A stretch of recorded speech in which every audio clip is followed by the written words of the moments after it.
So you're all very welcome to this action plan for starting and growing your food business. I'm a big believer in having some sort of structure around any kind of a plan. I'm a great one for talking about it. I have to admit, I'm not always so good at doing it, but having an action plan definitely helps keep on the right track. Or if you go off track, helps get you back on that track again to remember to know what to do and kind of the order in which you need to do it. The issue I find with a lot of food businesses is that there's so much to remember that it can be really difficult just to remember what you have to do, never mind find the time to actually do the thing you have to do. And that's where this is where that's where this came out of. So as I said, I do know some of you here. Just to give a bit of background on myself, I've been working in or with the food industry for almost 30 years now. When I came out of college, I had a general science degree, but then I specialized in food science and technology, and then did a master's in food engineering and worked then in the food industry in England, in the bakery industry. And I came back and worked in the meat industry here for Kerry Foods. And then I left the food industry for a while, actually, and I made veterinary vaccines for 8 years. So ask me anything about vaccines, I know everything about vaccines. And also then I left that and I worked in academia. So I worked in St. Angela's College in Sligo, which is now part of Atlantic Technological University. And that role was all about developing small food producers. It was creating that link between academics and the industry to help industry develop and to provide product development services. But it was all outreach. We didn't do any lecturing at all at that stage. And then 16 years ago, nearly 17 years ago, in fact, I set up my own consultancy, just focusing on the food sector, and also environmental, kind of the green and circular economy and sustainability. So that's what I work at. If anybody would like to introduce themselves, you're very welcome to do so, but I'm not going to force anybody. Maybe you want to jump in. If not, what you can do actually is why don't you just say hello in the chat? That might be easier. Just give your name maybe and the business that you're in. That might be the handiest way to do it. Okay, so what we're going to cover today, there's a lot to cover in a short space of time. So it's going to be fairly high level, but it's going to give you a good indicator of the types of things that you have to remember when it comes to setting up a food business. Although I have to admit, a lot of this would be equally applicable to any small food or any small business starting out. Who you need to talk to, what you need to do, when you should do it, where you found information, and why you have to do any of these things. So when it comes to developing food products, now we're talking about here specifically food products for sale. So that would be for sale to either directly to consumers, which would be known as B2C, sorry, business to customer, or through B2B, which is selling directly to other businesses. Now, some of this could also be applied to the hospitality sector, but we're focusing really specifically on, if you like, retail and food service product development or products for sale. Some of the challenges that you need to address would be the technical challenges. For example, can you actually make this product in sufficient volume to make it worthwhile selling? So let's say you're doing something at home in your kitchen, you're making cakes or jam or whatever it happens to be, you're able to make it in small volumes. But what happens if you start to scale up? What happens if you start getting lots of demand? Are you physically able to make that in the conditions that you have, with the equipment that you have, in the space that you have, in the time that you have actually as well? It may mean something as simple as getting up earlier in the morning and getting to it sooner, or it could be that when you try to scale up volume, that the recipe needs adjustment and you have to go back to your product development again. So the technical sides of things isn't straightforward at all. Product development, we're going to talk about a little bit is what foods are you going to make and what recipes are you going to have a range of in terms of maybe seasonal varieties or flavors or formats, depending on who your customer is. I'm going to talk a little bit about operations, about running the business itself, but we're just going to touch on that a little bit. The commercial side of things is about, can I sell it? So if I have a product, is it in a format that actually is going to be sellable through shops or through food service? So you need to know what they need in terms of food products. So I'll give you an example really quickly. I was developing a range of salads on the go for people who were on the go a number of years ago, working with a producer. And we wanted to do a range of maybe 6 different flavors, and it was aimed at people who were on the road a lot. Now, I had come up with this idea because I was on the road a lot at that stage, and I was sick of either having to go in and sit down and have a proper sit down lunch, which I didn't have time for or the inclination, or going into a service station and buying, sausage rolls or, takeaway fast food, which was not healthy and not tasty. And after a while, I found myself eating bananas and bags of nuts, and you get sick of that. You really get very sick of that. Or then I started bringing a picnic. So I thought, well, I wonder, is there something that I could buy when I'm on the road that I could eat in the car fairly easily that would be tasty? Because what I found myself doing was going into supermarkets and filling up the salad bowls at the salad counter. But then I had to queue up with everybody else with a big bag of shopping and everything. So it just wasn't, the format wasn't right for what I wanted. So I spoke to a number of shops and they explained to me about the number of facings that have on the shelf. You know, you go in, you see the different flavors across the shelf. If I had 6 varieties, they weren't going to give me 6 slots. They might give me 1 slot or 2 slots. So I had to think about how is I going to sell all my varieties.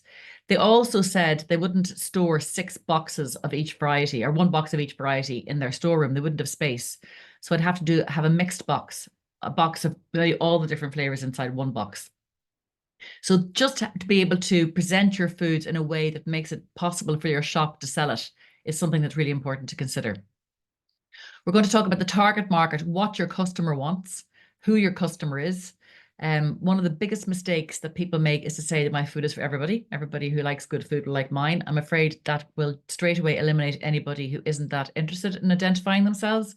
You need to be really specific about who it is that you're trying to sell your foods to. So if you listen to ads on television or on radio or social media or anywhere, you'll notice that they're being very specific. They'll say, are you a busy mum? Are you trying to feed children? Are you on the road all the time? Are you very athletic? Are you interested in high performance sports? Are you an older person? Are you a couple? Are you single? Are you a parent? All of those specifics, people will say, oh yeah, that's me, that's me. Whereas if you're inclined to say this is for everybody and be not specific, nobody will necessarily identify themselves. So be really specific about how you're aiming, who you're aiming it at. That will also help you with your product development and your packaging, as well as where you're going to sell it actually, where those people actually go to shop. Which brings us to routes to market, is where you're going to sell your food. Are you talking about direct sales? It could be web sales, it could be farm gate, it could be a farm shop, it could be retail through your local shop or a health food shop or supermarkets. It could be through, as I said, business to business. You might be selling directly into food service as a finished product. Or maybe what you're doing is developing something that'll be used as an ingredient in somebody else's products. So routes to market are something you really need to consider. You don't have to do it all at once, by the way. You know, just have to think at some point you might spread your wings and say, well, actually, now that I've got my local shops or my farm gate, I want to get into retailer, or I want to get into the bigger supermarkets, or maybe I want to export. So don't forget exporting up the road here straight away or over the border into the north. You're now in a different jurisdiction, and you're very much in a different jurisdiction since Brexit. I'm thinking particularly about some of the funding and grants that are available. Before Brexit, some of the funders would only fund you if you were exporting off island, so out of the island of Ireland. But since Brexit, over the border is absolutely out of Europe. So it's very clearly available. There's funding available for that, and there's no issue with it.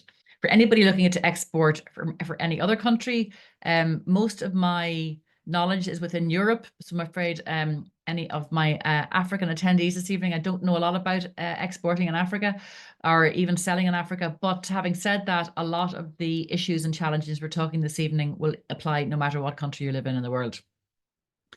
Distribution, though, I would say, which is the next thing on the list here, is one of the single biggest challenges the food producers face. So all of you are getting into this, I presume, because you enjoy making food or you want to be involved in the food industry, or you might be already in it, or you might have identified a need through your own needs, or it could be that you've decided to pivot your business to develop some different products or whatever it happens to be.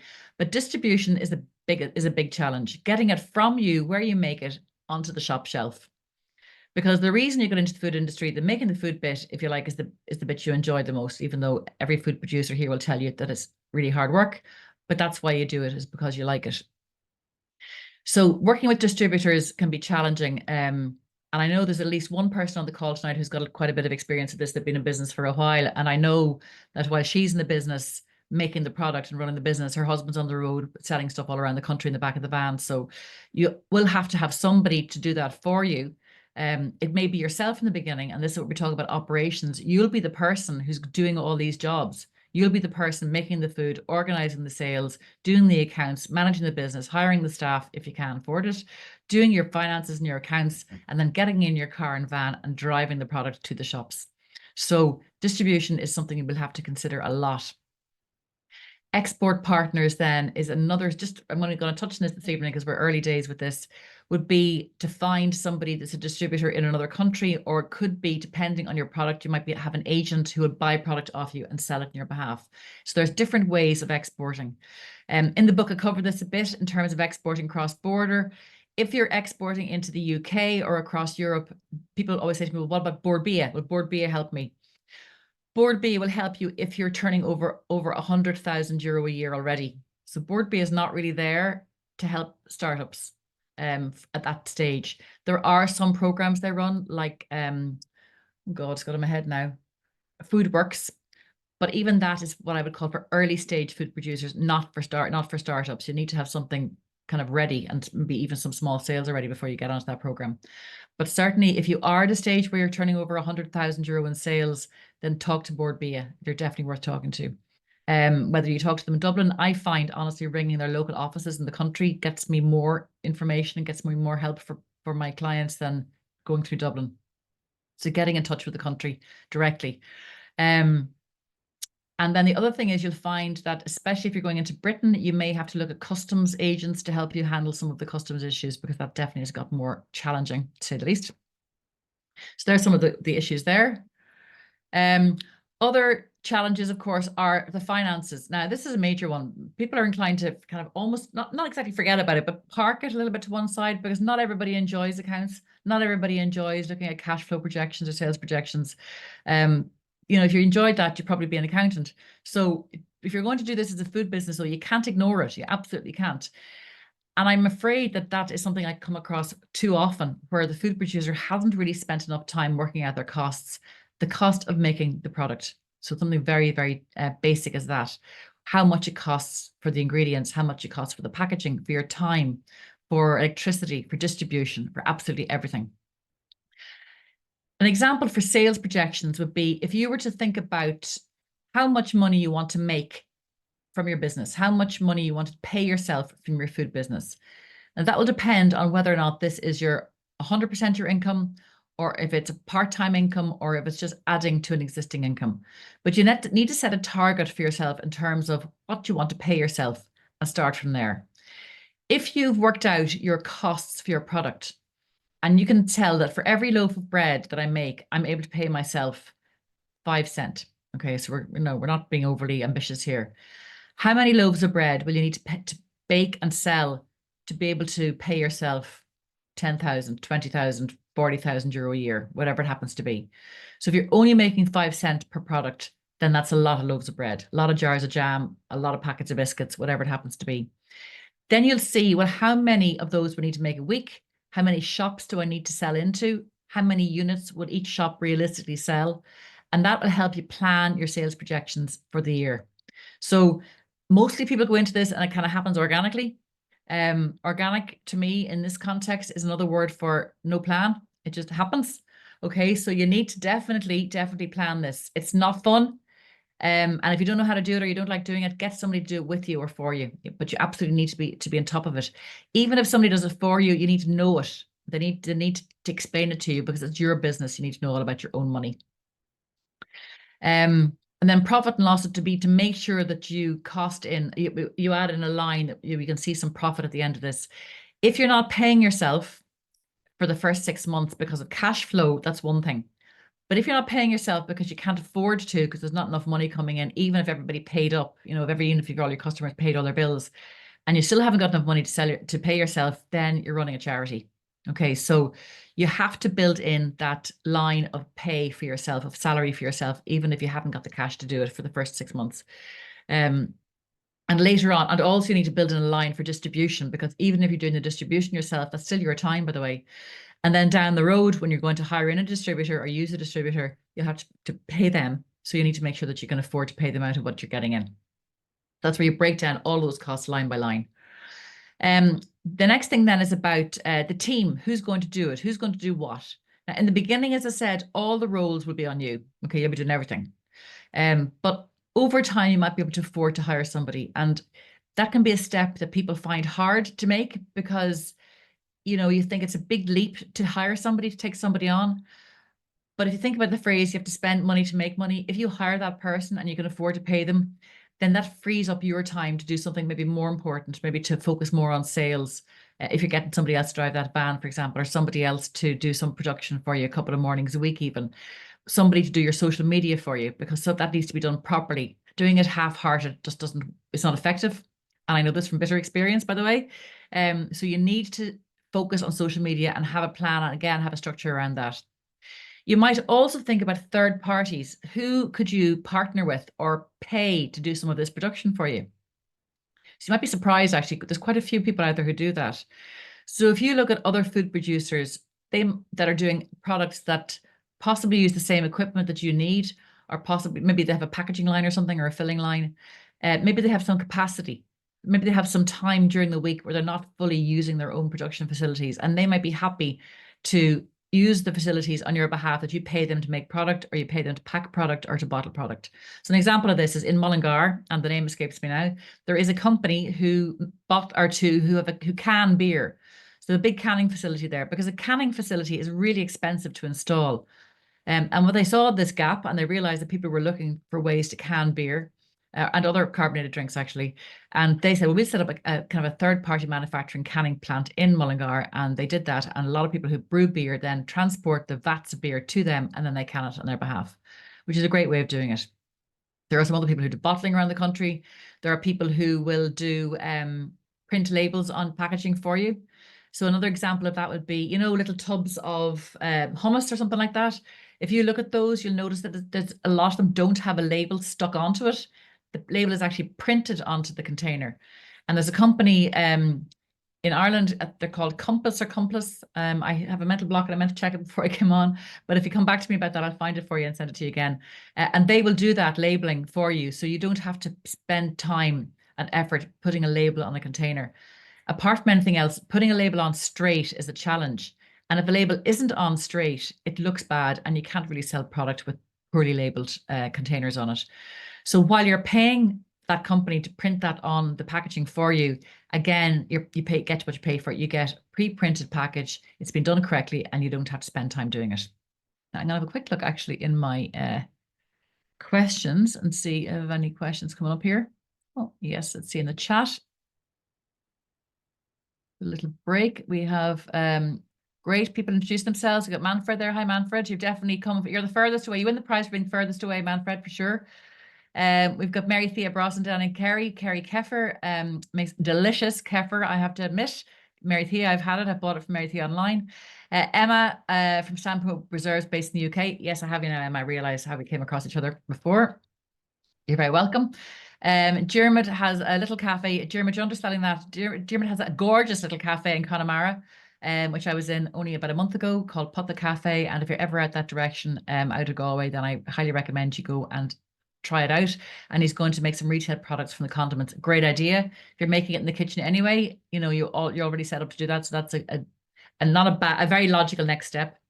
Susan is here from Love a Little Sauces, based in Donegal. There's a gorgeous range of chocolate and caramel sauces, which my mouth's actually watering, Susan, talking about this, because they're so gorgeous.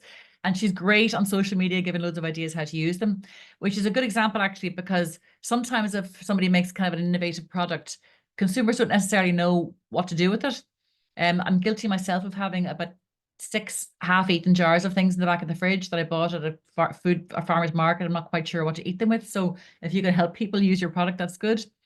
Martina Burns from Richmond Cordials in Longford. And Martina, you guys have a great example of pivoting a business. They had a dairy farm, and I hope you don't mind me saying this, Martina, you can shoot me afterwards, but realized the only way to grow the business was to buy more land, and buying more land isn't always the easiest thing to do. So decided then to sell the cows and plant elderflower on their lovely farm instead, and then make a range of elderflower and elderberry drinks. Elderberry in the winter, if I'm right, Martina, from the berries. I have both in my cupboard. And a new product coming soon. Very good. It's delicious, the elderflower cordial. Manfred, you want to do a mobile restaurant. Oh, that's right, a floating restaurant. I forgot about that, actually. It's a startup. Very good. That's excellent. So a a lot of what we're going to talk about will definitely be useful for you, Manfred. And we'll have a one-to-one anyway later on about that. So I hope you enjoy it. Thank you, very welcome for coming. Manfred is here I'm a mentor with the EBRD, the European Bank for Reconstruction and Development, and they fund development projects in developing countries all across the world. And that's how Manfred ended up here today. Rachel, that's right, Rachel, your GoldenEye business consultancy, I think. Sorry if I'm wrong, you can correct me. And Rachel's here to learn more about food. And she's a marketing consultant. Great. So you all might be able to use Rachel afterwards. Mary Thea, totally one of those who winged it from the start. It worked out. It definitely worked out. I know financials are difficult, and people do avoid them, but you know, they'll catch up with you eventually. There's no getting away from the money, I'm afraid.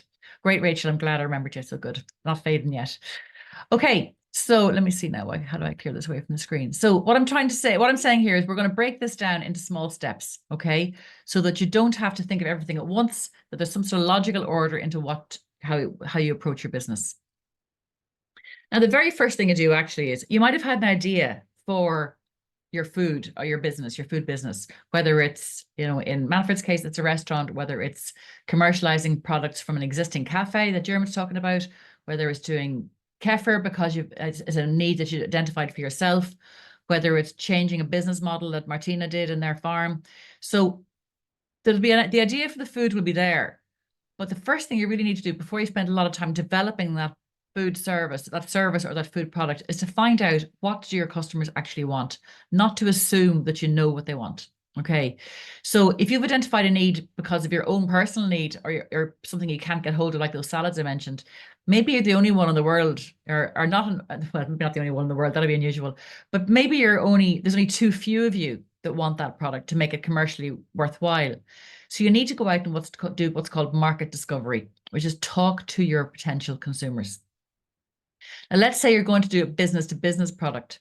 What you would do is you would go to trade shows and you would plan out a day or two spent at trade shows. You would go and visit the stands of the customers that you want to identify, and you make an appointment and you go and see them and you talk to them about this and you bring a sample with you, ideally. I have a list of trade shows again on the website that you can download for free. But if you just do Google food trade shows, there's a site, actually, I think I have it on my list, that has a list of all of them. But go around and plan it in advance. Don't just rock up and think, oh, I'll meet a few people here today and hopefully I'll, make some contacts. Usually for the trade shows, in fact, nearly always, they have a list of exhibitors published in advance. So you can see who's there and you can contact them and make a point of going to see them when they're there. Even if it's to say, look, I see you're attending KTEX next week. I would really like to come and talk to you about arranging new products that I have if you have 5 minutes. And just at least when you go and you turn up and you say, I was talking to John and he was expecting me, you've got a soft intro then. You're not coming up cold calling them. They're half expecting you to come. That definitely makes a big difference. So those trade shows are important. Plan them though. Make sure that you plan your time and plan who you want to see and bring samples with you if you can, or at least leaflets or business cards. I'd be surprised if many people go to these things, and myself included, actually. Speaking of this week, I had no business cards with me in Galway, forgot them. But make sure you've got something you can leave with people, or get their card even better, and make sure you follow up like that night with an email, or contact them on LinkedIn. Stalk them on LinkedIn. LinkedIn's great at the minute for this kind of thing, actually. But find out what do consumers want. You can also look at what's called primary or secondary research. Secondary research would be looking at the big market research companies who publish reports on trends in, say, the fast food sector, trends in consumer foods, trends in exporting, trends in dairy, trends in eating out of the home, all sorts of different things. And most of the big government agencies will spend a lot of money, thousands and thousands of euro or dollars, on these reports that you can possibly access for free. Okay. So in Ireland, for example, you can go onto the Board BA website and they have information for industry. You can go on to the local enterprise office or your council offices, or you can just Google it and you'll find loads of information from companies like Market and Research, like Research International, like Kantar, Euromonitor, all of these, Nielsen, all of these different big market research companies. Now, the reports are really expensive to buy, like €1,000, and you're not going to spend that money on it. But what you might find is kind of a snippet or an abstract at the beginning that gives you a piece of information that you need. If for no other reason, that's going to be really helpful for you when you do your business plan, because you absolutely have to do a business plan, by the way. You definitely have to do it. Even if you aren't looking for money, it just gets things out of your head and onto paper. But to be able to back it up with some good market research that you can quote is even better. So get out there and get your market research. The primary research would be the ones that you do yourself. Okay, so you get out there and you talk to people one to one. And that could be you do a survey online, or you stand in the street with a clipboard and you ask people to taste things. Or even better, let's say you're already selling some product and you've got a farmer's market stall and you have got, say, a new variety you want to sell. You're thinking of doing an orange flavor or something different. You can have some samples there and get your customers to taste them, taste the samples and get their feedback from it. So it'll be fairly kind of off the cuff feedback. But if you've got regular customers and people who, come back to you time and again, ask them what they think of the product. Now, it's a bit unscientific, that, but you'll get a sense of what people like, what people enjoy eating. The difficulty with asking family and friends is that they'll all either tell you, oh yeah, it's lovely, and maybe they don't mean it at all, or they'll be kind of underwhelmed and won't tell you proper information. So make sure when you do your market research that you ask people that you trust and whose opinions that you value, that they'll give you their opinion honestly and that you're happy to accept it. Okay, you don't get offended if they don't like it. Find out what your consumers want. The other thing, part of market research, is looking at your competitors. What do they do? Now, sometimes people will say to me, well, I don't have a competitor. My product is so unique and original that nobody else has got a product like mine. I doubt it very much. But even if that's the case, I would still look and think about who is buying your food or on what occasions they might buy your food. Okay. So let's say you are just realized actually I'm got that full screen. So sorry about that. I'll fix it a little bit. Let's say you're to go into a shop and you go into a shop to buy like an apple tart, something like that, or an apple crumble, something for dessert. And you go into your local shop and you say, actually, do you know what? Nobody else is selling product like mine. Nobody else sells apple tarts locally. Well, great. Maybe there's a market there for it. Maybe there's a gap. But maybe they're selling really nice ice cream. Maybe they're selling somebody else's cupcakes. Maybe they're selling great cheese. Something that somebody else, the person going in to buy apple tart for a dessert, might choose instead. Okay, so you got to think about how are you going to differentiate yourself from the direct competitors and the indirect competitors. And also think a bit bigger than your local shop. I remember doing Start Your Own Food Business course, or giving it in a town about an hour away from here. And I asked, this woman was making gluten-free foods, and I said to her, what are you planning to make? And she said, I'm going to do a range of gluten-free baked goods. And so, very good. That's definitely, there's definitely a market for that. And I said, what about your competitors? And she said, I don't have any competitors. And I said, are you really sure about that? And she said, oh yeah, definitely no competitors. And I said, well, where did you look? She said, there's nobody competing with me around here. So she was really talking about her town.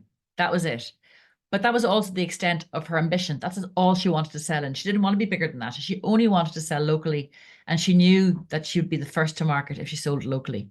Now, that isn't to stop somebody else coming in, of course. Somebody else might come in and set up. But if she was the first there and and she's got a good name, an established name, then that would certainly help. The next thing is about the importance of local when it comes to market research. If you were to ask consumers in shops, is local food important to them? According to the research, 70% of people will tell you yes, local food is important to me. But if you were to look in their basket, I suspect that not 70% of people have got lots of local food in their basket for one reason or another. It could be that what they're looking for isn't available in that shop or isn't available full stop. It could be that while they would like to buy local, they feel that some foods are maybe more expensive than they're willing to pay for or they can afford. So the importance of local is not to be underestimated, but it's not enough on its own. Okay. So how do you differentiate yourself then from, oh, I want this to move for me. Go down the page. So I want you to look at this screen.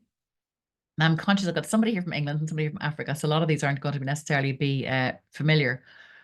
But in the chat, if you can tell me which of those foods, just pick a few of them, which are Irish you think and which aren't Irish. Just pick a few and see what you think. I'll give you a second. So Robert Roberts, for some people might know, is coffee. Okay, so obviously you got Cadbury's. Manor Farm is a big chicken supplier in Cavan County in Ireland. Shukra is the Irish sugar brand. Brennan's bread is made in Dublin. Malaga, it says West Cork honey on that label. Lyons Tea, Jacob's Biscuits, which are made in Dublin, Johnson, Mooney and O'Brien, another bakery, the oldest bakery in Ireland, actually. I'm giving some of these away. Cully and Sully, which makes soup. Rudd's do a range of sausages and bacon and things. And then in the bottom right-hand corner, we've got Donegal Catch. Donegal is a county in Ireland, just for those of you who are not maybe familiar with Irish geography. So, any thoughts? Anybody wants to pop into the chat? Open the chat up, we see. So, how many people think that Robert? I wonder if I can do a poll here actually. Oh, I won't start messing around with it now. Which of those products are not Irish? Okay, let's say that. Which of those are not Irish?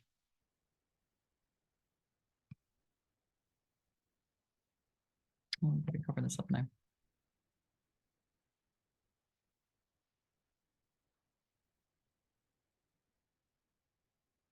Okay, we've got 2 in here. Anybody else? Okay, well, Robert Roberts Coffee was founded in the Liberties in Dublin. Hate to tell you, sorry, Dermot.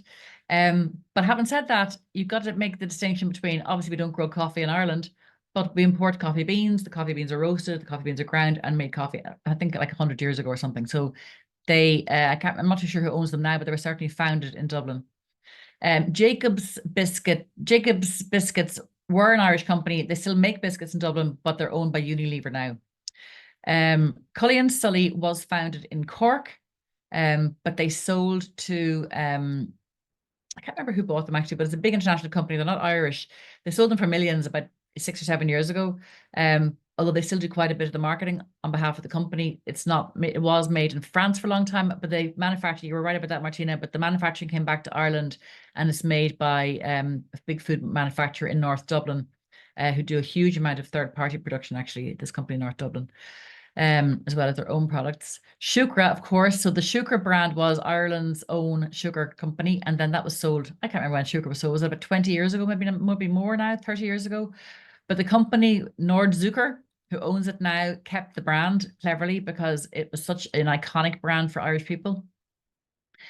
The honey, cleverly, Emma has spotted something with the honey. So I don't know if you knew this, honey, or if it was a guess, Emma. But so West Cork honey, what happened was before the great horse meat scandal, which people will remember, there was the big honey scandal of 2006. And in 2006, the Food Safety Authority did some sampling of honey because there was a lot of suspicion around food fraud with honey.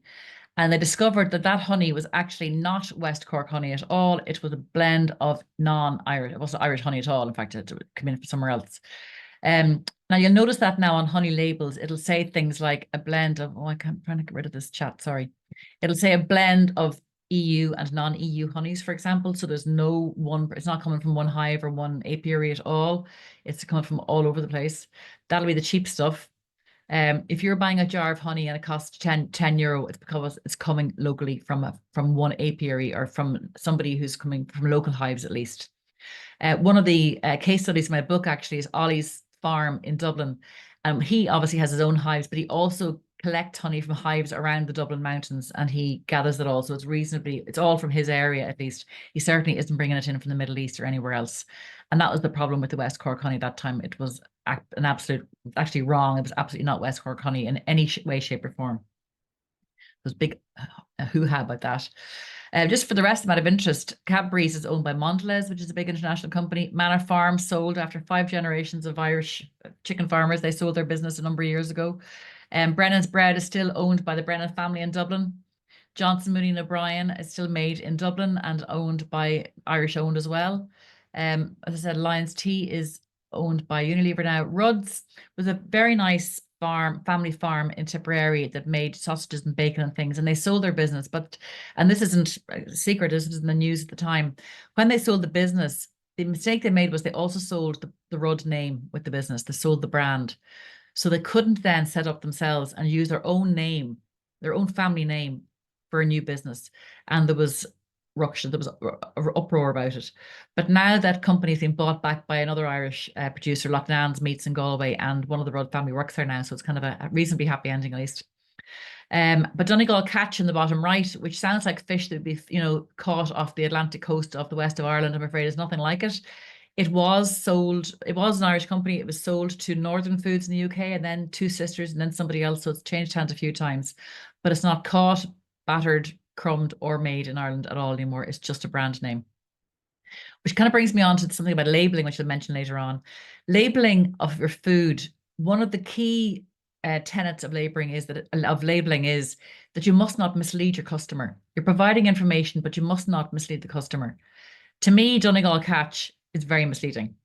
But the argument that they make is that it's a brand name. It's not actually anything illegal. It's certainly disingenuous at the very least. But I know that one of the senators, the lady behind Lily O'Brien's chocolates, has been trying to do something about this because it's certainly very misleading to the customer. Now, so buy local. Certainly buying local is a great message to give out. The food is made locally. It has sustainable credentials apart from anything else, if you're not traveling too far with it. I went into a supermarket this morning in Sligo and I was having a look at the fruit and veg, and of the blueberries, the strawberries, the broccoli, the grapes, there were blackberries as well. I think it was about 6 or 7 different types of fruit. One of them was grown here. That was the broccoli.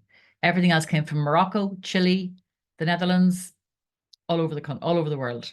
So and one of them was organic. It came from Morocco, which is very disappointing. So to me, that those air miles kind of negate the organic credentials. I'm not too sure how that works out in the calculation, but I just don't see the point in importing something from from so far away, just because it's organic. So buying local is certainly a strong message and a strong way to promote your foods. Product development then is the next thing. So the ideas that you might have around your foods, what is that you want to make? What recipes can you come up with? So you might come up with loads of different ideas. You might come up with a long menu, for example, Manfred, or lots of different things that you want to cook, but you have to try and, narrow it down to a certain, you're better off to have a short list of foods that you do well than a long list of things that you can't manage. And the same goes for food production. You're far better off to have 2 or 3 recipes that you can do really well, and then over time add to that. Over time, expand the range once you're comfortable and kind of set, established, if you like, in the business. Then you look at, can you make it? Have you got the knowledge to make it? Have you got the skills? Have you got the facilities? Have you got the equipment that you need? You need to make samples. You need to get people to try out your samples. You need to see, can you make this in any kind of volume? So you might be able to make like one cake in a nice small tin, but if you try to make it in a much bigger tin, that recipe will not necessarily scale up successfully. In fact, it probably won't. You might not get your jam to set if you've got a much bigger batch than a smaller batch. You might not be able to get the cake to rise if it's in a large tin without changing the recipe completely. So, and keeping an eye on your costs all the way through product development and design is essential as well, because you might have gorgeous products that nobody can afford to buy. Okay, so you got to think about availability of ingredients as well. So at the moment, for example, the price of chocolate has risen, doubled, in fact. If you have agreed prices with your customer and with your shop, the shops you're selling your foods through, you can't just whack up the price because the price for your cost of your ingredients has gone up. You'll have to allow a little bit of margin for that. It might eat into your profit.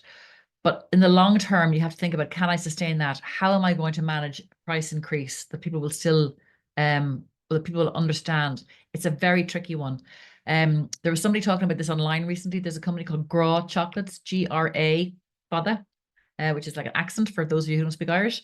And she was talking about that problem that she had with the increase in price in chocolate and how it was really impacting on her business. And that she was trying to explain how she's going to have to pass that increased cost on to her customers. There's no way around it. You're going to have to do that eventually. So when you're doing product development, keeping an eye on the costs of the ingredients all the way through, and availability, of course, of ingredients. And you also might think about the type of ingredients you want to have. Maybe that's part of your unique selling point. If you say, I only use local, or I only use organic, or I don't use, I'd say I want to be fair trade, something like that. So let's say that's part of your USP, part of your credentials. Are those ingredients actually available to you that you're able to source them all the time when you need them? So in terms of some product development, just a couple of little examples here. So you're to take something as simple as cheese. You can, years ago, that's all you could ever get actually was just a block of cheese. And then some genius had the idea of slicing cheese up. And I'm talking about before, Galti or Calvita or Easy Singles or any of these things, that somebody had the idea of slicing cheese up. Now I have to say, when this first came into the shops, I scoffed and I mocked. I thought it was ridiculous nonsense until I had children and I found that actually I could get them to make their own cheese sandwiches, in theory at least, for their lunches without me being worried about them holding a knife. Like I said, there's the cheese, there's the sandwiches, off you go and make your sandwich. So it did make life easy. It also, people, over time, yeah, and me included, I've got a little bit of arthritis in a couple of my fingers. Some days it's hard to hold a knife. So people, say older people, for example, way older than me, clearly, maybe who have bad arthritis, might not be able to handle a knife and find that buying sliced cheese is a convenience that they are really happy to pay for. So it's not just about making money for the producer, but it actually is providing, if you like, you can think you're servicing your customer. That is, again, going back to what does your customer want? They want something that they can still eat your product, but they can do it more easily. And then the third example then here is about adding value through grating it. So buying packets of grated cheese. Again, I scoffed and I laughed and I thought, that's ridiculous. How lazy do you have to be? Turns out, as lazy as I am, because I always have a packet of grated cheese in the freezer for putting on top of lasagnas or gratin or anything like that. It's handy. And also it freezes really well. Now, just as an aside, the grated cheese that you buy in packets has kind of a coating on it, which is why it keeps it all separate. If you were to, it's not great. So when it melts, it doesn't actually ever really properly melt. You can still see it all. See Emma turn her nose up here. But you can still see it all individual pieces. But if you were to grate your own cheese and put it into bags in the freezer, it'll freeze really well. It might get a bit clumpy, but could be worse. So you're adding value. So any activity that you do on that lump of cheese, whether it's cutting it, slicing it, or grating it, you're adding value. You're also adding cost from your point of view because you're having to spend time at it and put more effort in it and maybe buy a piece of equipment to do that, but then you can charge for it. So the next slide will show you an example of how people charge extra. So here's how you add value. Sorry, the quality of this image isn't fantastic, but you're to take regular porridge oats. So breakfast oats. At the moment, got these prices about a month ago. And those were for a big bag, actually, it's a kilo bag. It was 20 cents per 100 grams. So it's for nothing. Okay. So porridge is one of the cheapest things you can buy, actually. And so good for you. But not everybody has time. Now, we always, and I say we, I don't do it. My husband does it overnight, soaks the porridge. Okay. Because it makes it much quicker to cook in the morning. Because I'm a bit of a porridge purist, and I used to say to him, I will not eat porridge unless it is cooked in a pot on the stove, because I think it tastes different to microwave porridge, until we started soaking it overnight. And now we microwave it and you can barely taste the difference. So, but that's having to remember to soak it overnight. Just put it in the bowl, stick it in the fridge. It's not a big job, but it's just something else to have to remember. The quick oats are the microwavable ones, which is the one here in the middle and the bottom, actually. What they've done is they've steamed the oats in the factory a little bit before they package them up, which means they cook much more quickly. So they microwave them.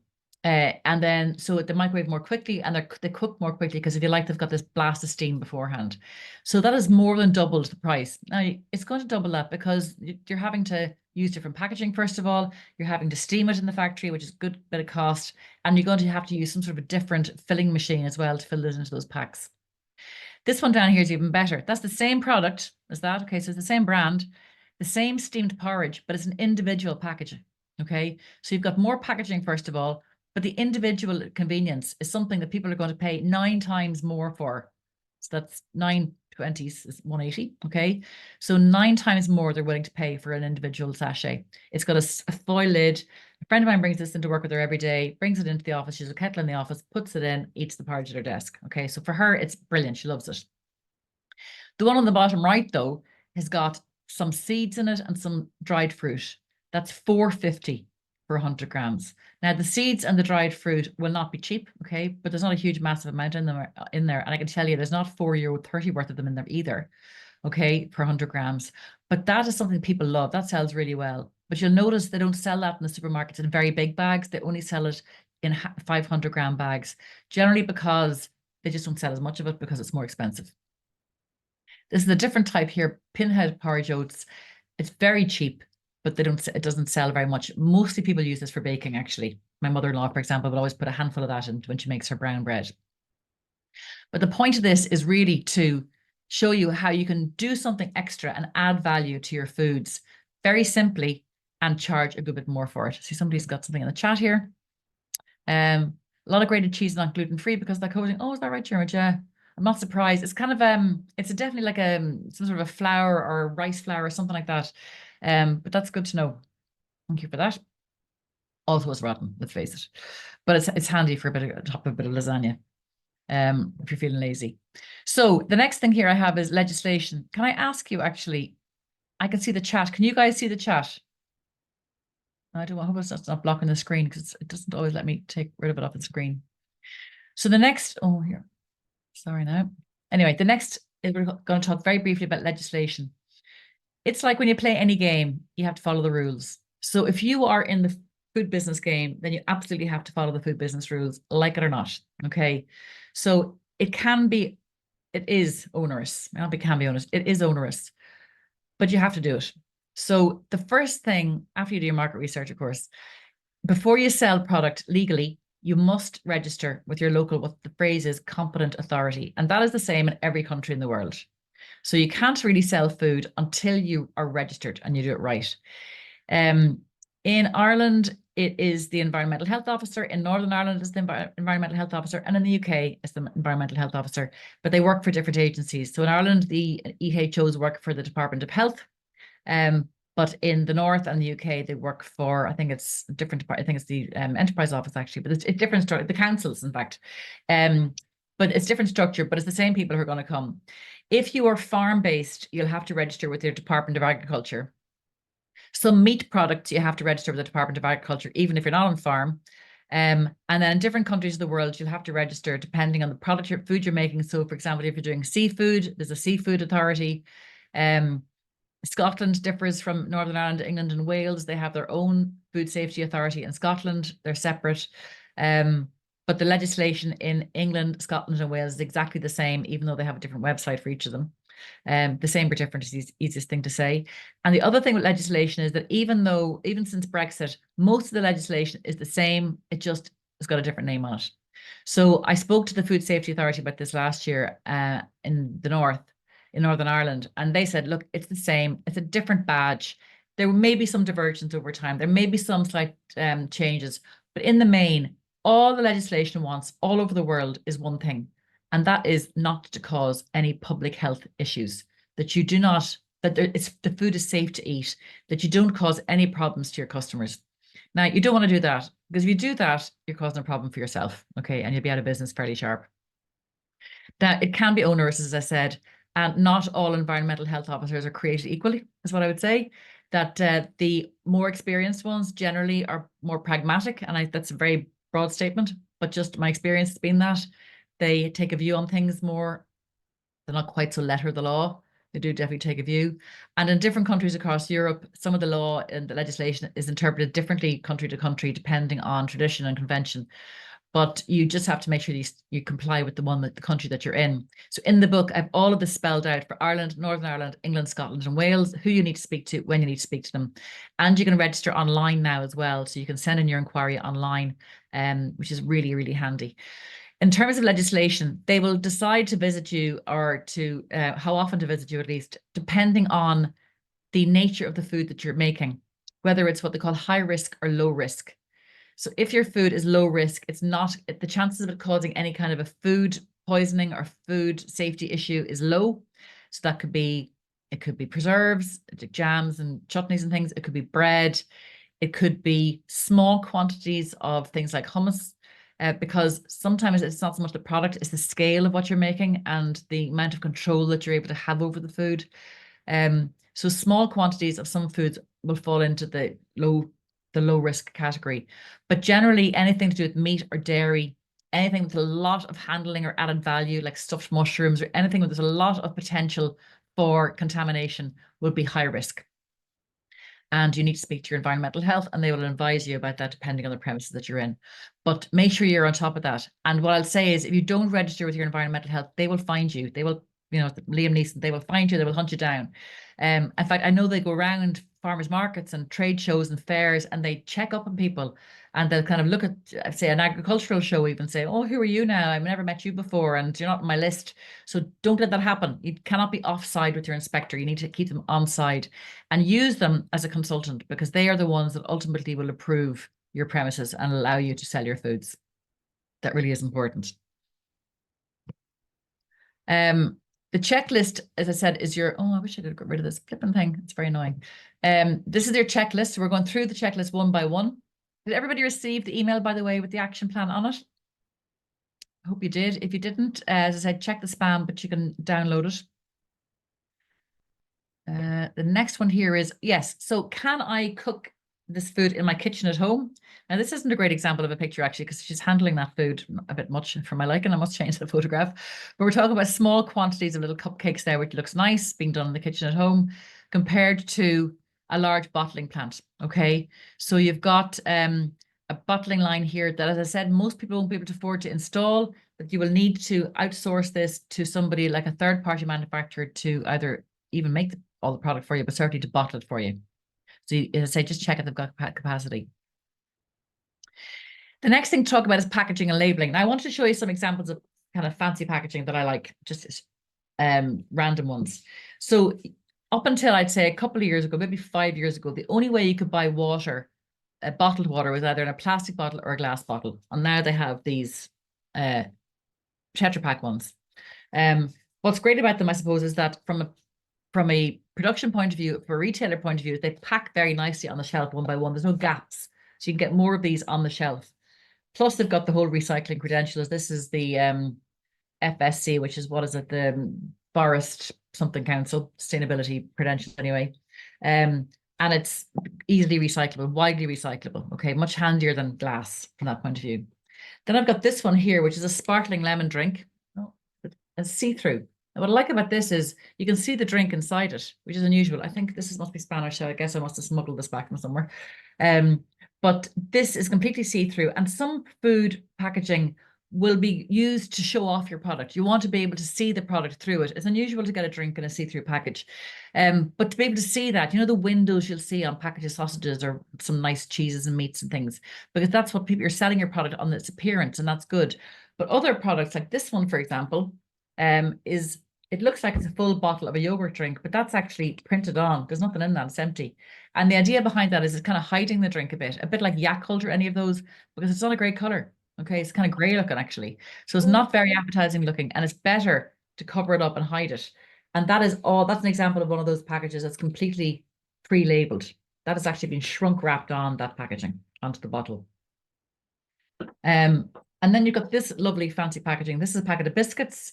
It's made by Lismore Foods in Waterford, and it's very kind of high end. All right. So the biscuits are delicious, but the packaging definitely makes it look and feel high end, very substantial. Because you're buying these for €5 or €6 a packet, so it's not cheap. Might even be more actually. Oh, I'm still on packaging and labeling, Mary Thea. Haven't changed that. Can people see packaging and labeling on the screen? Can you give me a thumb up from somebody if you can see packaging and labeling yet? Okay, that's what we're at now. So think about your packaging. And then the other example I have here is a company called BSol. And they are a great company from the point of view of using sustainable ingredients. They use spent grains from the brewing industry, and there's lots of people doing this actually. This is really the thing at the moment, using spent grains. And they make them into little kind of snack bites and things for topping onto your cereal and bread mixes and that kind of thing. But I like this packaging. It's a wee bit different. It has, I think, about 10 little bites inside that rather than being in a bag. I just think the bags don't protect the product very well. And sometimes when you buy those bags of little snack bites, protein balls, or any of those things, energy bites, they're damaged. Whereas this, not alone does it look good, but it also protects the product. And they have a range of these in different colors. Okay, thanks, Martia. That's good. Get me worried here now. So think about your packaging. Your packaging also has a job to do in terms of the protection that it gives to your product, but also in providing the information that you need on your product. So all of the labeling. Oh, here we go. I'll get rid of that now. Happy days. Your packaging has got to provide a certain amount of information to your customer legally. Okay, there's 14 items under European legislation that have to be on the packaging, and that's before you put on the brand name or marketing or recipes or competitions or anything else. Okay, those 14 items are non-negotiable. They have to be on there, and it's the same in the UK. The way they're presented is defined as well in the legislation. Even the size of the font that you use is defined in the legislation. So you can't just squeeze it all on and make it really, really small. Remember years ago, you'd be like, say, buy a sandwich, for example, and you'd have the labeling. The label would be out with all the ingredients on the sandwich. It'd be so small, you'd need a magnifying glass to be able to read it, which probably is an indicator that you maybe shouldn't be buying it anyway. But the information has to be on there, and it has to be on in a certain format. So what can happen is if you speak to your packaging, say you're using a branding house or a packaging company, make sure that they understand this is for food, okay, that they know they're going to have to design this packaging for you to be compliant with food legislation. Some packaging companies are really good at this. And if you have a look for them online, again, I have a list you can download. It's just some have come across. And if you can go into their website, they'll have examples of packaging. So there's one company just comes to mind called Priory Press. They're up in Northern Ireland. They do a huge amount of packaging for food industry, and they're well used to working with food producers. So if you are talking to any supplier of anything, actually, ask them for some reference examples. Make sure that they know what they're about. If you're getting a website done, ask them who else they've done websites for. If you're getting an e-commerce site done, make sure you know that they understand their business. They're not just, you're not the first client, for example. Let somebody else be their first client. Nutritional information until, when was it, 2017, there was actually no legal requirement for nutritional information by anybody. But most producers, certainly the larger ones, chose to put it on there because consumers want that. They want to know it. Whereas since then, the legislation changed, and it is now a legal requirement for producers to have nutritional information on their packaging, except if you are a small producer and you only sell what they call, there's limited quantities of product within 100 kilometers of where you make it, then you don't have to put it on there. Okay, now that can be difficult if you're selling online, all right? So you don't know where the person's buying it. You could be, let's say you're just selling in your local area and suddenly you get a great big order from, the other end of the country. Suddenly you can't sell the product because you haven't got the labeling. So you got to think about that. It's grand if you're starting off and you're only looking very local, but certainly in the longer term, when you're designing your packaging, you may as well, if you can, put the nutritional information on there from the beginning. You have to get it done. There's a couple of ways of getting that worked out, which you cover in the book. You can get it tested in the lab, you can calculate it, or the software that you can get, for example, NutriCalc that you can do. If you're doing a lot of this, like bigger companies, well, even medium-sized producers will buy the software because it'll save them a lot of money in the long run. But you need to get that done at some point, and you're as well, I think, to do it from the beginning. It could be actually that the nutritional information is part of your selling point. Maybe it's a low-fat product. Maybe it's a product that's high in protein, and that's what you're trying to sell. So you want to make sure that you can prove that by having that on your packaging. In Europe, Manfred, I'm not sure what it's like in Africa, but I know in Europe, some restaurants, for example, choose to have the calories on their menus. Most of them don't choose to do it, but the fast food companies generally do. The big ones, the big fast food chains, will have the calories on there. Although to me, if you've walked in the door of McDonald's, you've made your decision. Like, what's the point of knowing your calories at that stage? It's a bit late. You're already committed. And there's been a lot of resistance from the restaurant industry on having calories in the menus, which I completely understand, because unless you're making a product like by rote all the time, it doesn't give a chef any kind of leeway to change your recipe at all. So that isn't the case at the moment. But as I say, some of the companies who only make the same product all the time in the same way will elect to have it on there. Do you know in Africa, is there a requirement for that to have nutritional information on menus, calories or anything? Yes or no? I don't know. It's worth checking that out anyway. Check it out and see. Barcodes are another thing, actually. So you'll see barcodes barcodes carry a lot of information on them, more than you might think. Not just about stock information, but about pricing and everything else. And depending on the barcode, depending on if it's on your packaging or if it's on the outside of the box, will give you different information. In Ireland and the UK, the main barcode provider is a company called GS1. And I have the links on the action plan. They're great, really, really good and really helpful. And in fact, at my book launch, some of you were at the book launch, Maria Svajar from GS1 was there and gave one of the talks on the night about barcodes. And I'm going to be actually packaging that video up and uploading it later on so people can just see it separately anyway, rather than having to watch the whole thing again. But barcodes are something you will have to have if you go into retail, if you go into supermarkets, because they'll want to scan them. So when you're designing your packaging, leave a space for them, even if you don't put it on from day one. People are moving towards QR codes actually now as well. because on a QR code, you could have, for example, a link back to your website. You might have information about sustainability and nutrition. You might have a load of other information on there. So it's definitely a trend is moving towards QR codes. Marketing and branding.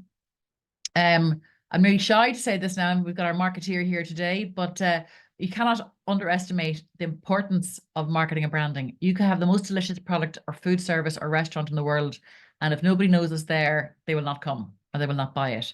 So you must spend time with this. You need to have a marketing plan. You need to suss out who your customers are, where they're going to buy their product, and your marketing activities need to be tailored towards them, the kind of thing that they look for. So, for example, if you're using social media, let me rephrase that. When you are using social media, you have to think about the demographic of your customer. Where are they on? Who's on social media? What age demographic are they? And what are they looking at? So most young people are not on Facebook. Facebook is, I would say, probably losing popularity a little bit across all age demographics. Twitter or X is definitely downhill big time. But Instagram and TikTok is still huge. Snapchat for younger generation. So you need to find out where your customers are online, and that's where you do your marketing. My marketer can jump in here now if you want, Rachel, and tell us where I'm going wrong with this.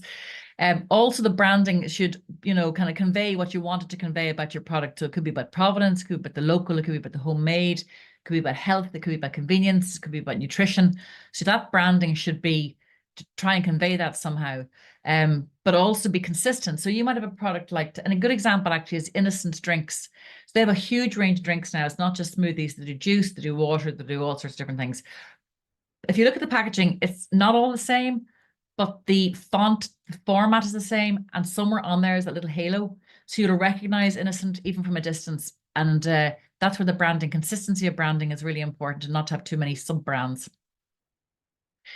This is the market. I've just realized we're flying here in terms of time. Market segmentation, breaking up your customer base and seeing who is it for old people, young people, single people, married people, couples, families, age groups, males, females, athletes, people who are recovering, people who need big nutrition boosts, whatever it happens to be. Write down that description in your business plan. Write down your target market description. Sounds like an odd thing, like who is your perfect customer? Because that's going to help you with your marketing efforts. They're the words that you need to be using that people identify, will kind of say, oh yes, that's me. I heard that word. That's me. How are you going to communicate that? Through the marketing channels, as I mentioned, about social media, but also things like maybe you'll run a competition in a local school. Maybe you will have an ad up in your shop if you're selling products in your cafe, for example. Maybe you will use local newspapers, very expensive. I don't recommend it, actually, plus the newspapers in the bin the next day. Maybe you will sponsor something like a local team with your product in the back of it, the school basketball team or something.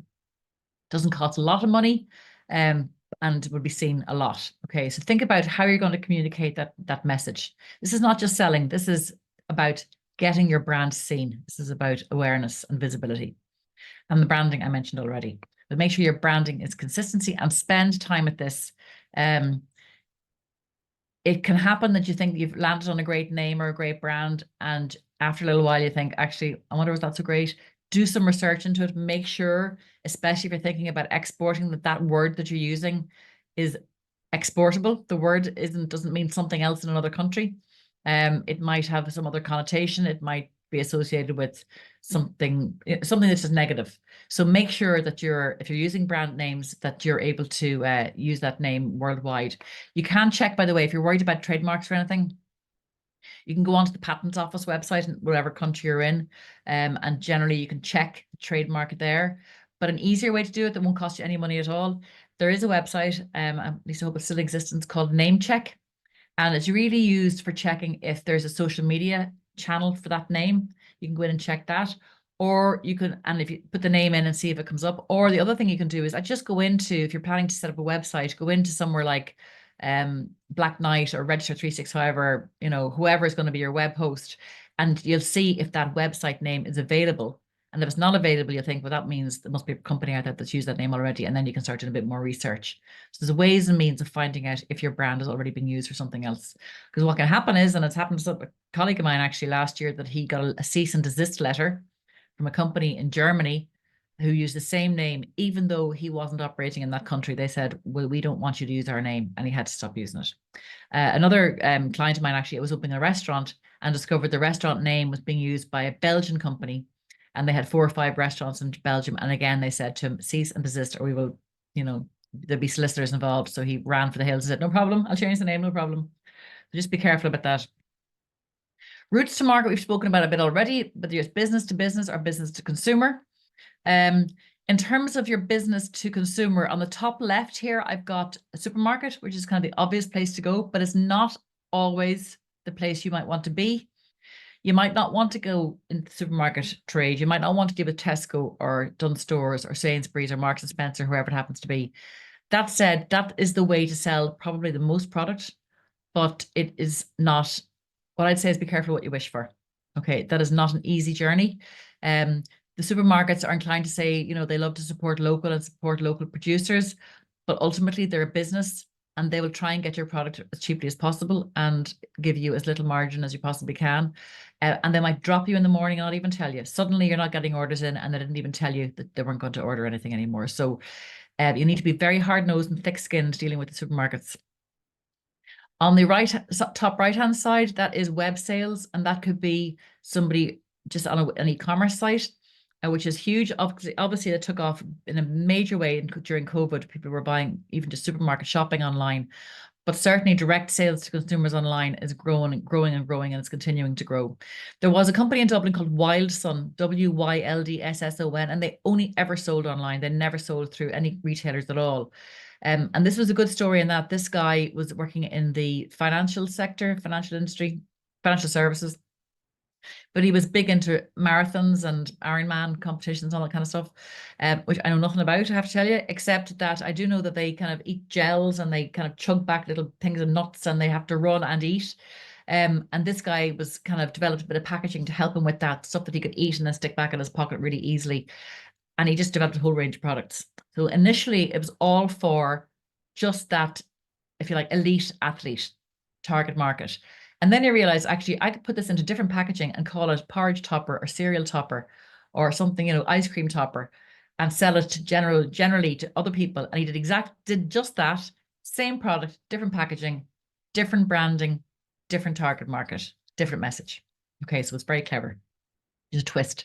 Bottom left there, that would be selling at festivals, events, concerts, agricultural shows, country fairs, you name it, anything like that, where there's a lot of people gathering in one place may offer you potential to sell, whether it's food like this or jars or something, because a lot of these places will have like a food market or what's called concession stall selling food. Now, they're not cheap because they will charge you a lot of money to set up your stall there, some of them, especially the bigger ones that have thousands of people coming. But if you can afford to pay it, the chances are that you will make the money back because of the thousands of people who are coming to those events.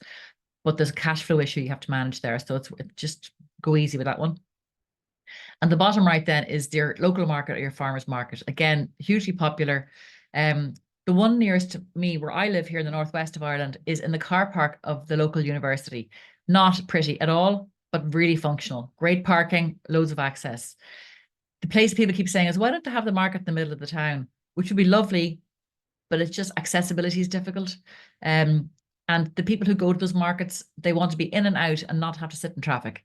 So the alternative or the other side of that is if you have an established market in the middle of town, people know and they will still go to it. So it just depends on the town, depends on the locality. Not the same thing applies in all places. Distribution, as I mentioned, is hugely challenging. You'll be doing it yourself in the beginning. Martina, if you want to jump in, or Mary Thea, jump in with any thoughts about distribution. I'm sure everybody here would be very happy to hear them. But it was Martina, it was your husband I was thinking about driving all over the country, delivering stuff. And I know, Mary Thea, you were saying about difficulty getting chilled distributors. It can be very challenging as well, especially if you are trying to find a courier type company to do chilled distribution. So it is challenging and it will take up quite a bit of time. There was a lot of talk from the food or kind of the development agencies and the support agencies, people should cooperate and work together and distribute together. That's a great theory, but ultimately one person has to run that. And then you might as well use a distributor. So it just doesn't, this cooperation thing doesn't always work in practice because it still takes somebody to have to run that and organize it. So distribution is something that will take a lot more thought. Human resources and training, also really important for yourself. You must be trained in food hygiene. Okay, no matter what, where you live in the world, you will have to be trained in food hygiene. In Ireland and in Europe, actually, what they say is you have to have, it doesn't have to be a, if you like, a bespoke training course. Somebody could train you. I could walk into your company and train you and show you what to do, and then you kind of demonstrate that you're able to do that, and that might be enough. Or you can go and do a course. Um, yeah, Mary Thea. Yep, it's been very difficult to get distribution for our product. So definitely distribution is a major issue. Um, but get that training done. It's handier to do it through a course because you can say, look, I did the course for one day. Here's the piece of paper, job done. I know that there is you can pay money to do that. You can be accredited, but you don't actually need to go that far for basic for starting out. You can get the basic level training for free. There is an organization called Safe Food, and they have a website called safefoodforbusiness.eu, or might be .com actually. Sorry, but anyway, Safe Food for Business. And it's an all-island agency here in Ireland, Northern Ireland. But Emma, you would be able to do that, no problem at all. It's free. It's got 8 modules that covers everything you need to know for food safety. You'll get a certificate at the end. You can print it off. You can show it to your inspector and say, there you go, this is what I did. And they'll say, that's grand. Okay. Later on, though, as your business, because it's you in the business, you'll probably have to do a higher level of training than that. You'll have to do the next stage up, like level 2 or level 3. To show that you're able to also manage the food safety. You just don't know how to, it's not just about you making the food safety, but also how you manage that in the business. So certainly higher levels will be required, and you can, there's lots of training companies around the place that'll do that. Who's got a bit of chat in here? We prefer to your own distributions. We like to touch base their stockers regularly. We send out a lot by courier, as Martina. Yeah, that's right. And actually, Martina makes a good point there. A lot of the shops prefer to see you coming in, delivering the foods yourselves, because you develop a relationship with the storeman and with the shop, and you can check the stuff on the shelves yourselves directly as well, make sure things are being, properly set up. A friend of mine's mother used to own a food company, and she said it was awful for her because every time she went into a shop, she'd go and check the product and check everything was facing the right way. She could never just do her shopping and leave. But it's important that you check your food in the shop and develop that relationship with the stock man if you can. So certainly a lot by courier is grand, but you need to be checking in with your shops as well. Thanks for that, Martina. So training, but then you can do lots of other training as well. So you might get training done in finance for small businesses, VAT and taxes for small businesses, managing a team, social media, you name it. There's training for everything. And all of the enterprise agencies, no matter what country you're in, will have those courses. A lot of them are free or very well subsidized. Making money is okay. This is what we're in this for. Yeah, we're in it for the love of food. Okay. But we have to be able in this to make money, because if you can't make money at it, then you can't afford to reinvest in your business. You can't afford to pay yourself, and you can't afford to buy packaging for next month. All right. So when it comes to making money, these are the things you have to look at. Analyzing your costs, looking at your startup costs, how much it's going to cost you to just to set up all the equipment that you have to buy. How much does it cost you to produce in terms of electricity, energy, lighting, gas?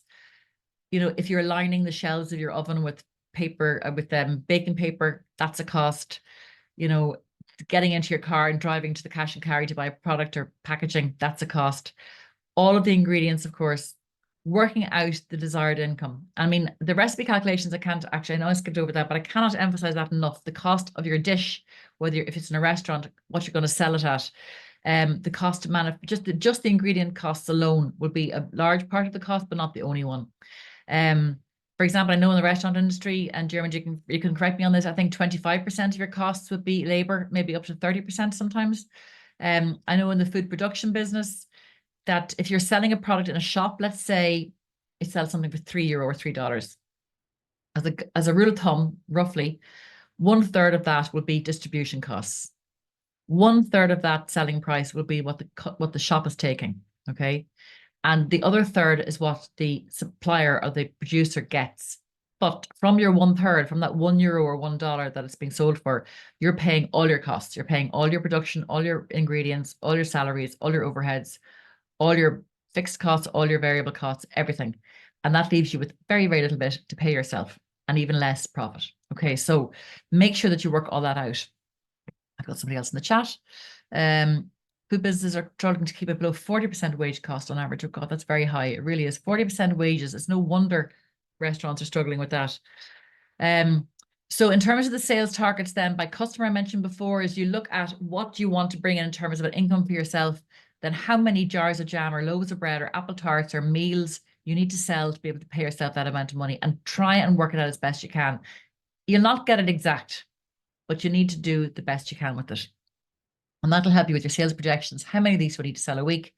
Realistically, how many shops do I have to get that into, depending how many units they can each sell? How far do I have to start driving now to get all those shops? And think about how you're going to manage your cash flow. Most businesses fail because of cash flow, actually, because the money isn't coming in fast enough. It's not keeping up with how fast the money's going out. A sale isn't a sale until the money is in the bank. Okay. An invoice isn't a sale. A promise isn't a sale. Stuff on shelves isn't a sale. It's only when the money is in the bank have you actually sold that product. So don't fool yourself saying the money's coming, because the money mightn't come. Okay. I again would have worked with a few producers who gave long lines of credit to some customers of theirs because they didn't like to call it in, because it was a small local shop in a rural area, and it was a hotel had left them thousands in debt. Hotel went out of business. Poor shop was left high and dry. Never ever got paid for that. And I said, why did you keep supplying? Why did you keep supplying month after month when you weren't getting paid? He said, well, because they kept saying I'd get paid eventually, and I knew them, and I didn't think they'd do this to me. And I said, well, unfortunately, you're a business. You have to ask for the money. So as soon as every month you must invoice. Once you deliver, you have to have a delivery docket, and every month you invoice, even more often. Maybe you invoice with every delivery, actually, because they're not going to pay you on the spot. And you have to make sure that cash is coming in as quickly as possible.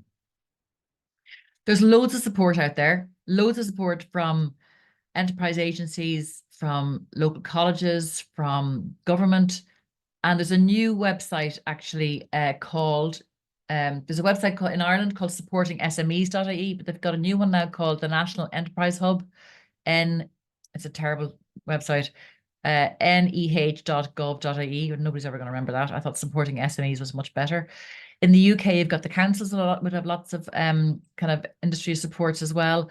And then in each area, sometimes there's different kind of programs running. So you might have rural development programs in different parts of the country running at different times. Same in the UK and Scotland and in Wales. Like Scottish Food and Drink, for example, would have great programs. Where in England are you, Emma? You're in the south, are you? I'm in Hertfordshire, yeah. Hertfordshire, okay. Yeah. So look around, look at Hertfordshire. There may be somebody running like Hertfordshire Food and Drink event, or a program of supports, and just keep an eye out and see. I do have some of the food networks listed in the back of the book, and I'm not too sure if Hertfordshire's covered. I think there is one in Hertfordshire, actually. I'm pretty sure there is, come to think of it. But contact them or talk to other producers and see, like, is there anything around here that's kind of doing like a development program for small producers? I'd be really surprised if there wasn't. And they come and go, because sometimes some of these agencies will get they'll get a pot of money and they'll spend it for about a year and a half, and then they might have more money again for another couple of years. So just keep an eye out. But definitely joining those networks, those food networks, is really worthwhile, because apart from anything else, you'll have other people to complain to about how hard your life is, and they'll understand it.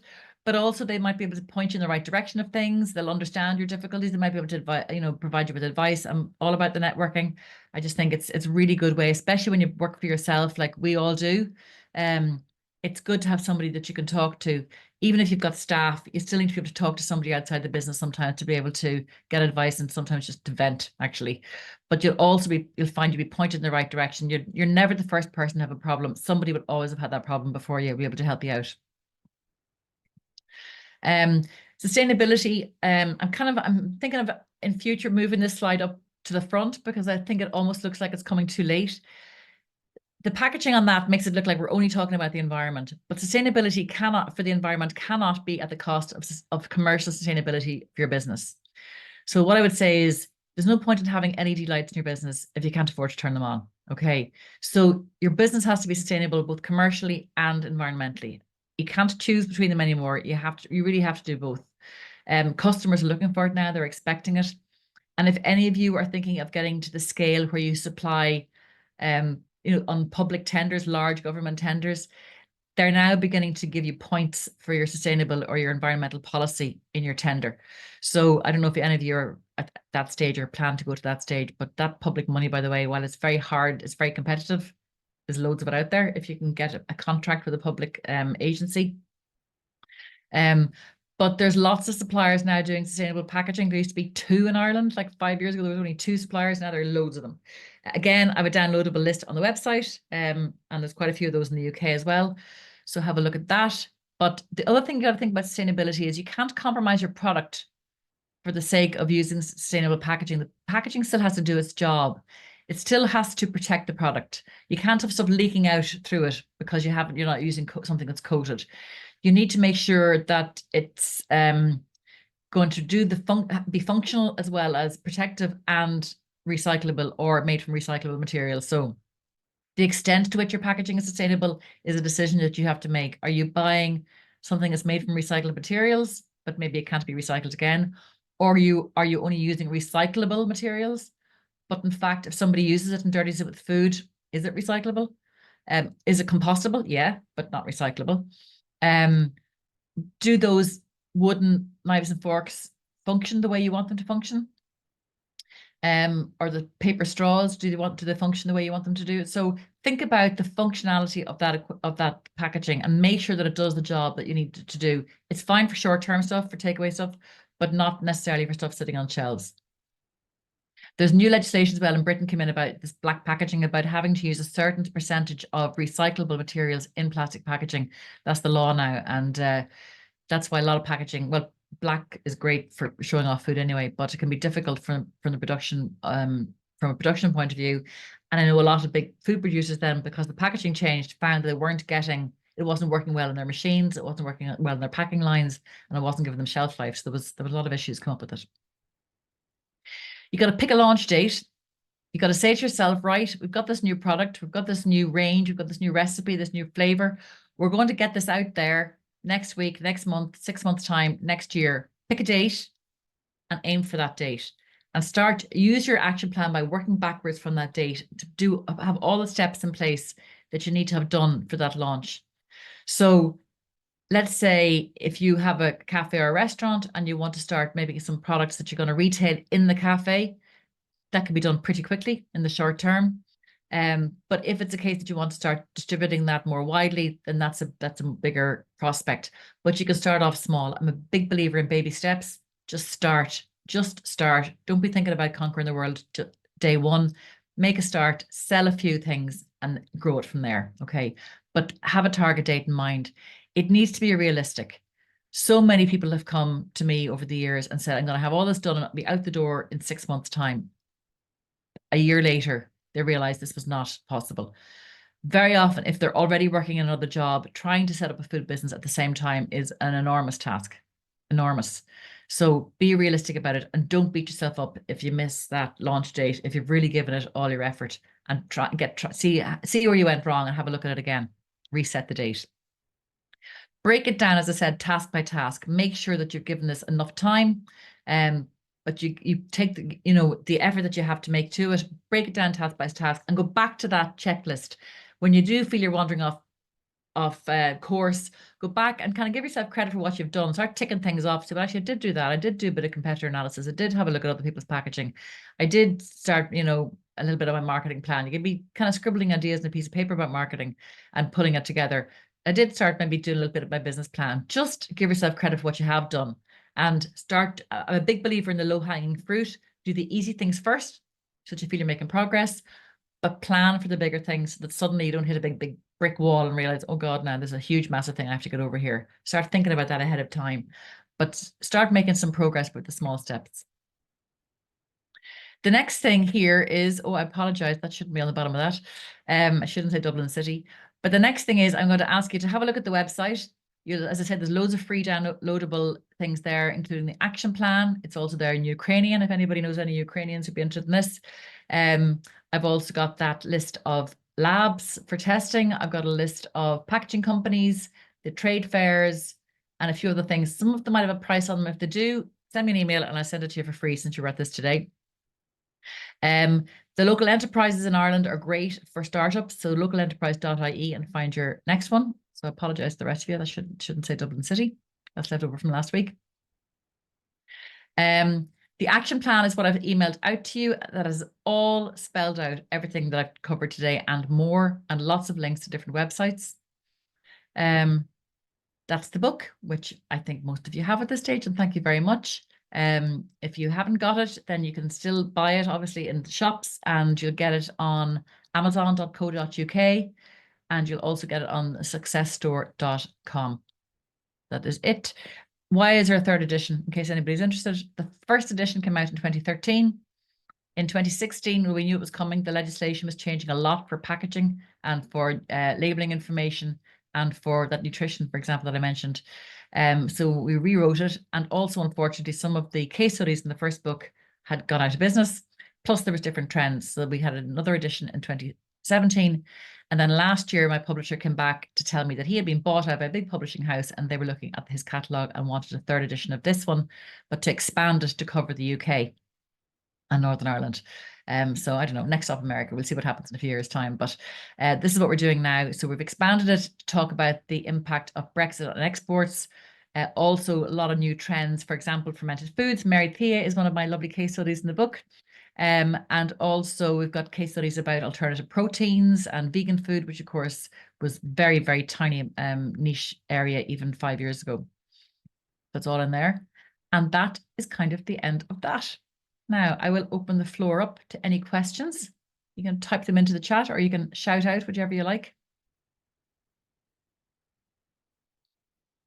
No? Okay, I'm going to stop sharing my screen, and I'm also going to stop recording. Thank you so much for your attention. I really hope you learned something and got some tips that you can apply to your business, whether you're early stage or ready to grow.